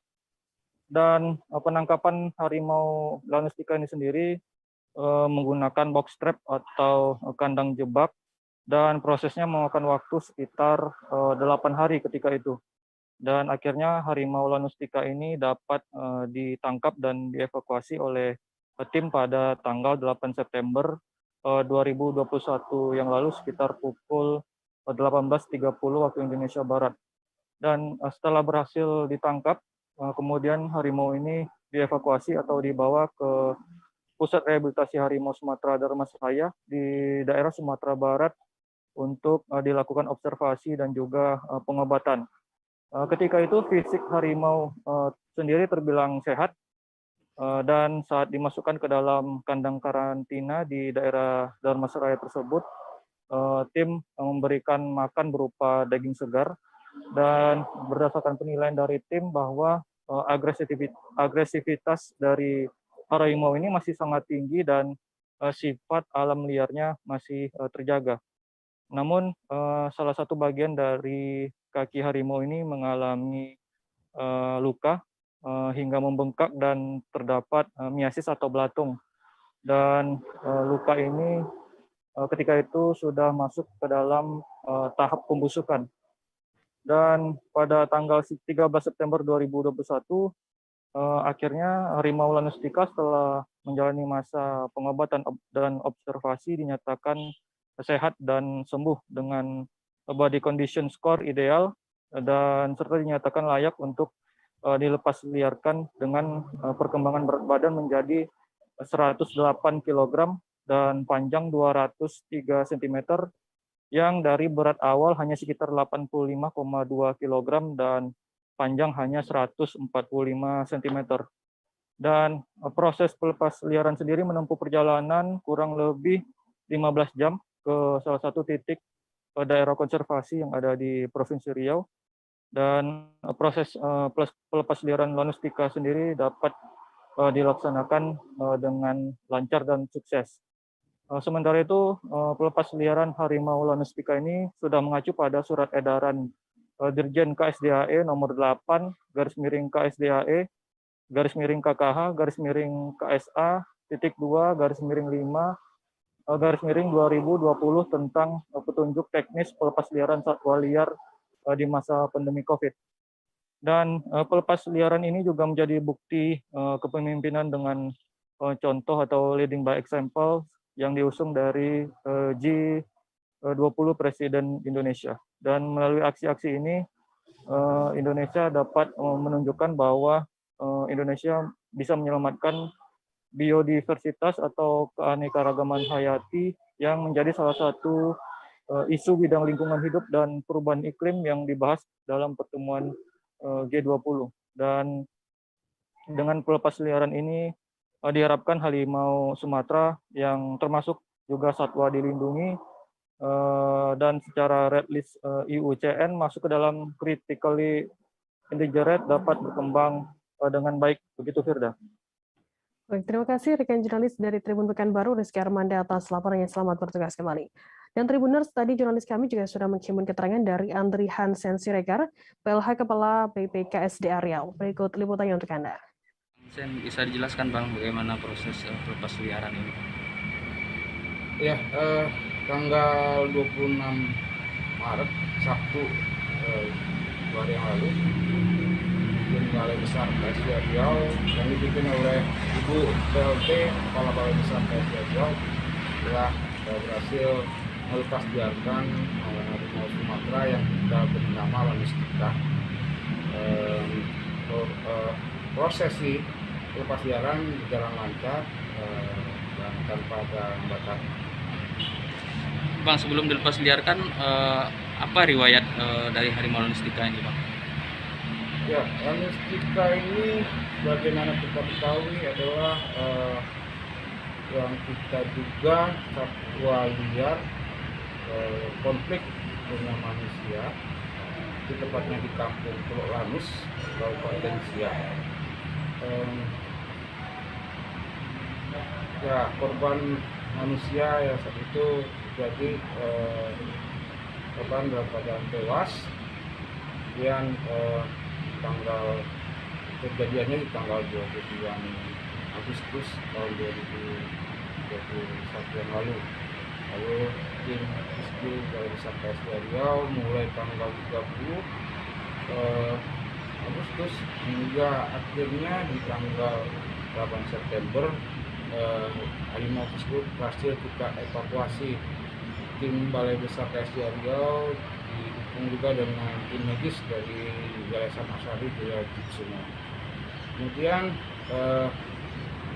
harimau Lanustica tersebut kita lakukan treatment, yaitu dengan merehabilitasi di pusat rehabilitasi harimau Sumatera dan Usaya. Masyarakat yang ingin belajar mengenai filosofi keris direkomendasikan untuk belajar kepada empu pembuat keris. Imam Mubarak, Ketua Dewan Kesenian dan Kebudayaan Kabupaten Kediri atau DK4, menjelaskan empu yang paling tahu mengenai filosofis keris bukan seorang dukun. Imam menyarankan agar masyarakat tidak belajar ke dukun terkait filosofi keris ini.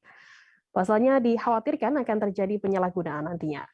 Untuk mengetahui informasi lebih lengkapnya terkait hal ini akan disampaikan oleh rekan jurnalis kami dari surya.co.id, ada Didi Masudi yang akan melaporkannya.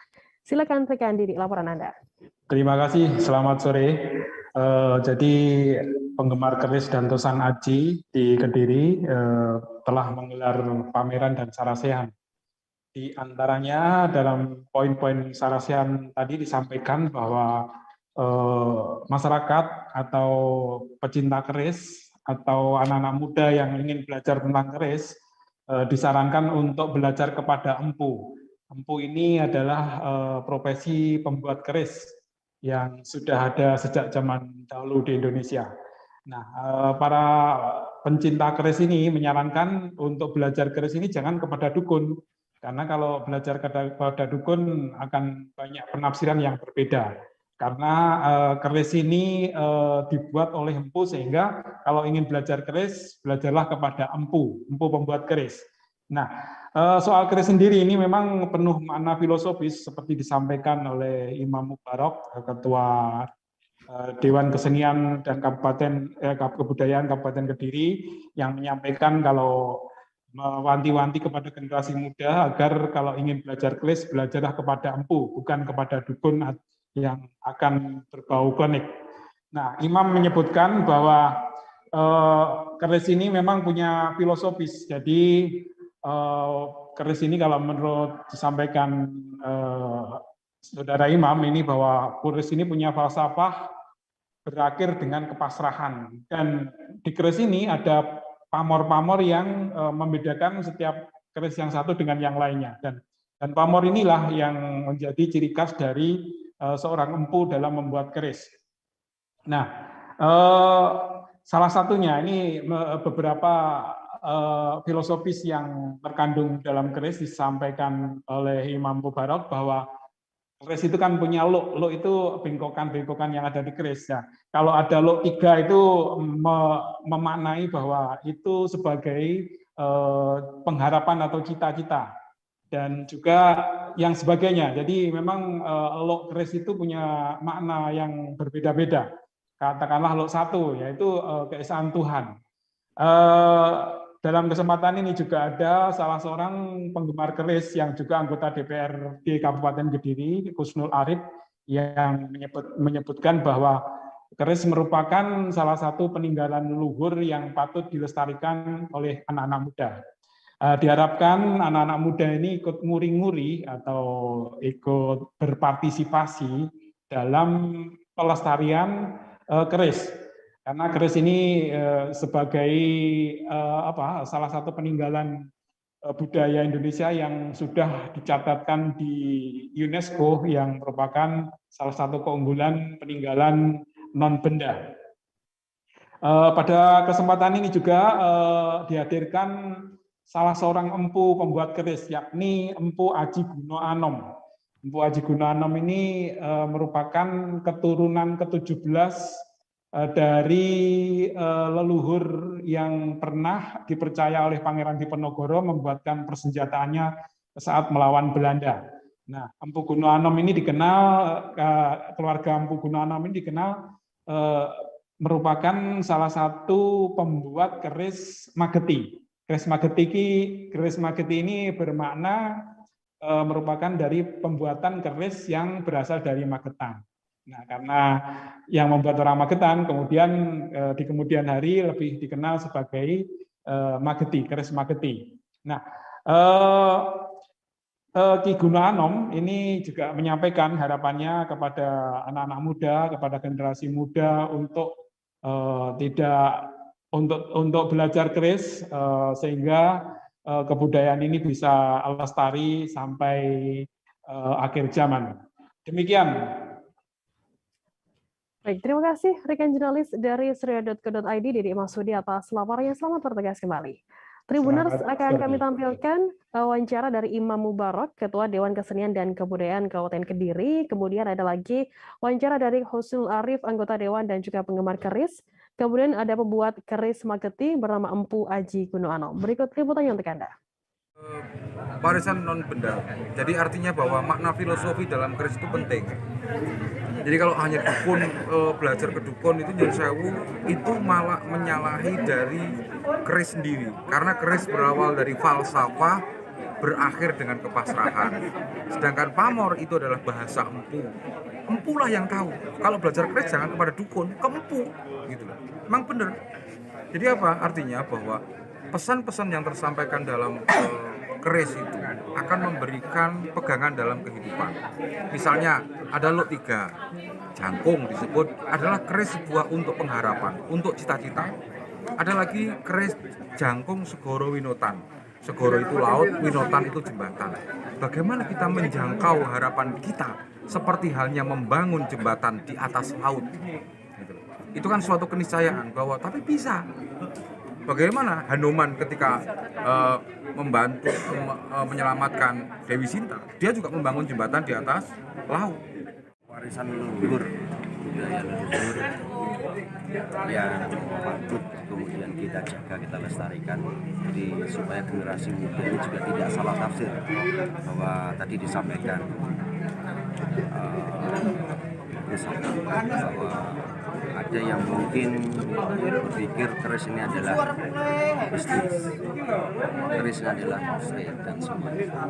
Filosofi tentang keris tadi sudah disampaikan panjang lebar. Harapan kami tentunya generasi muda kemudian sakit atau bisa nguring-nguring dan mencintai warisan leluhur, termasuk salah satunya dari apa ya, wilayah lah sebenarnya, karena wilayah Magetan, keris Magetan, dan orang gampang mengingatnya Magetian. Dan mbah-mbah kami dulu di era Diponegoro sebagai salah satu Diponegoro yang dulu itu Mageti satu itu empunya era Diponegoro, dan kami hanya meneruskan budaya-budaya biar gak putus itu. Kemudian nanti yang dijelaskan dalam syarasiat seperti apa?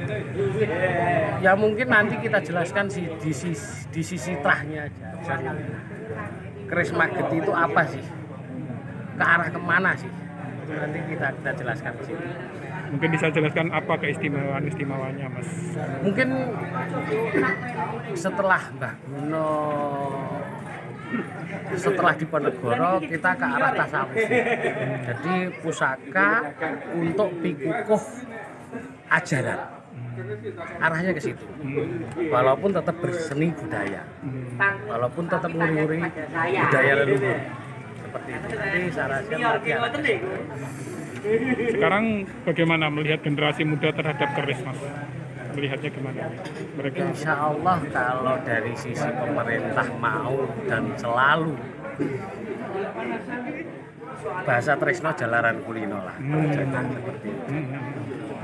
Sering kita perang lah sama budaya-budaya luar. Kita asik kok, budaya itu asik, enak dan indah. Kita tanamkan itu, insya Allah generasi muda itu enggak pasti suka. Apa perlu semacam haki, bagaimana dukungan pemerintah untuk semacam hak paten itu terhadap empu-empu ini?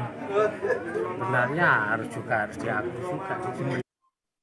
Kota Malang kembali meraih juara umum dalam lomba kompetensi siswa atau LKS SMK ke-30 Jawa Timur yang berakhir pada Minggu 27 Maret. Ada 17 bidang lomba yang setiap bidangnya akan dipilih pemenangnya juara 1, 2, dan 3. 6 juara pertama akan dikirim untuk mengikuti ajang LKS SMK tingkat nasional pada September mendatang. Untuk mengetahui informasi lebih lengkapnya terkait hal ini akan disampaikan oleh rekan jurnalis kami dari Surya Malang, ada Silvianita di sana. Silakan tekan Silvia laporan Anda. Ya, terima kasih Firza.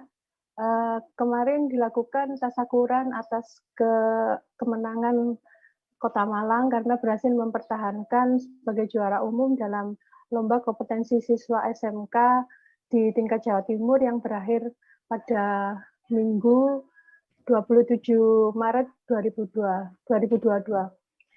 Dalam dalam acara itu diundang para siswa dan guru pembimbingnya oleh cabang dinas pendidikan Jawa Timur, wilayah Kota Malang dan Kota Batu.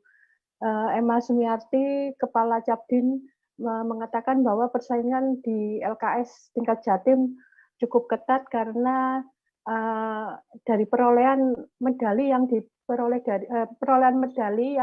didapat dari Kota Malang sama-sama cukup bersaing dengan kota lainnya, yaitu mendapat 6 emas, 8 perak, dan 3 perunggu. Karena ada kelebihan dari perolehan perak, maka Kota Malang bisa menyisihkan kota lain sebagai juara umum.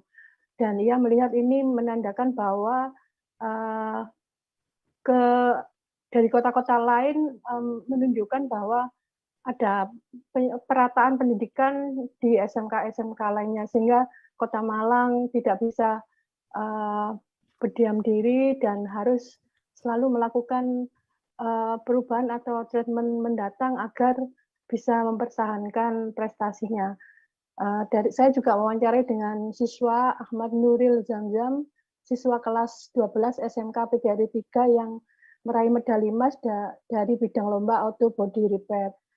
Dia menyatakan juga ada persaingan cukup ketat, namun dengan target pribadi meraih emas, maka ia bisa mendapatkan medali emas yang dia idamkan. Dari lomba itu akan memilih 6 juara yang meraih medali emas akan dikirim ke LKS tingkat nasional yang akan berlangsung pada September mendatang. Dari Provinsi Jatim berharap ada perbaikan posisi dalam LKS nasional yang sebelumnya meraih peringkat 4 dan nanti diharapkan bisa meraih di peringkat kedua. Demikian, Firda. Ya, baik. Terima kasih rekan jurnalis dari Surya Malang, Sylvia, atas laporannya. Selamat bertugas kembali. Tribuners, jurnalis kami tadi juga sudah menghimpun keterangan dari pihak terkait dan berikut liputannya untuk Anda. Batu, khususnya Kota Malang termasuk di ketiga. Kemarin kita juga juara umum, kemudian di provinsi juga juara umum. Ya memang hari-hari ini persaingannya agak ketat dan saya lihat sudah untuk kualitas pendidikan SMK itu sudah hampir merata. Jadi ini sangat ketat. Jadi mutu kualitas pendidikan di Jawa Timur hampir merata. Dengan lolosnya Kota Malang sebagai juara umum, kan persiapannya untuk ke nasional apa yang akan dilakukan oleh Dinas Pendidikan?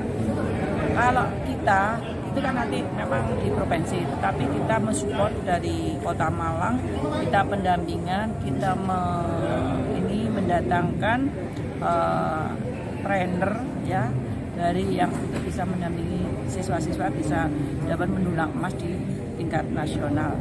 Karena kita kan sudah, Kota Malang itu salah satu barometernya pendidikan di Jawa Timur, apapun cabang dinas mempunyai kewajiban untuk mensupport Jawa Timur.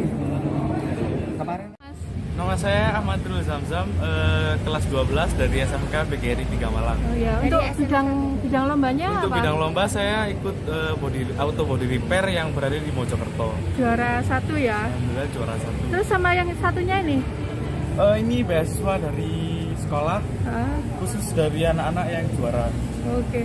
Terus kesannya selama mengikuti LKS tingkat Jatim gimana? Kesan saya menurut saya mengikuti LKS ini lumayan seru sih, juga nambah pengalaman juga kan, nambah teman-teman juga. Paling sulit apa Mas di auto body repair ini? Kalau paling sulit di bagian auto body repair kan soalnya kita kan nggak bisa, misalkan kita melakukan prakteknya itu nggak bisa diperbaikin Bu. Jadi itu hasilnya yaitu yang dinilai gitu. Alasan ikut LKS apa? Alasan ikut LKS saya dipilih dari guru-gurunya, misalnya kan menurut guru-gurunya yang paling menonjol ya saya yang dipilih gitu.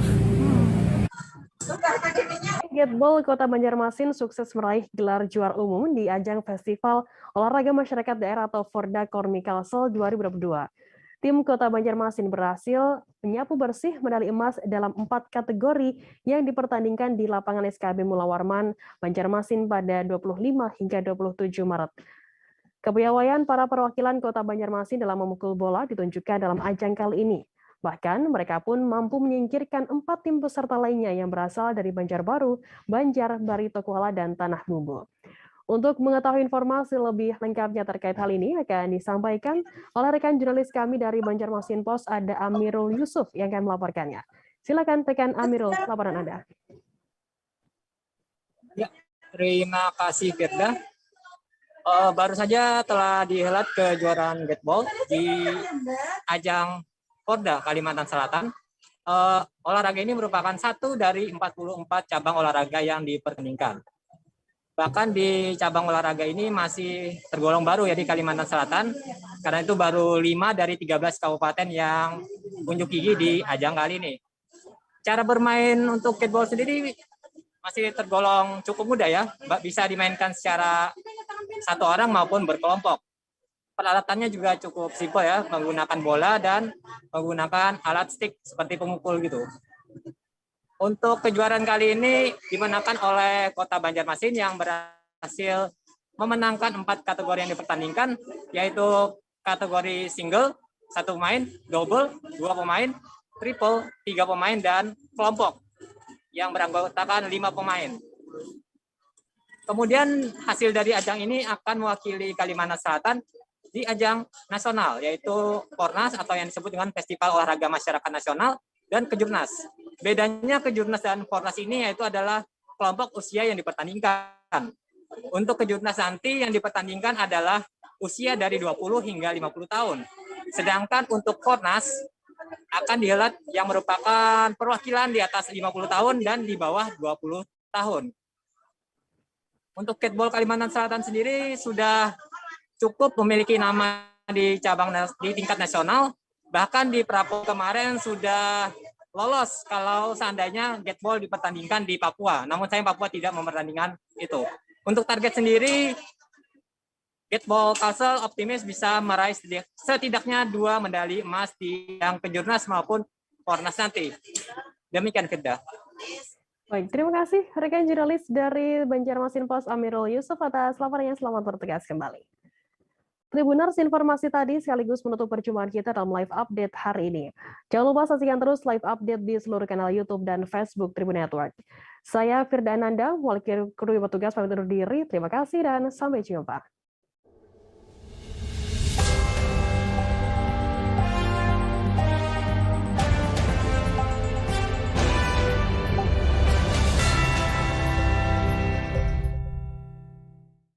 Jangan lupa like, subscribe, dan share ya!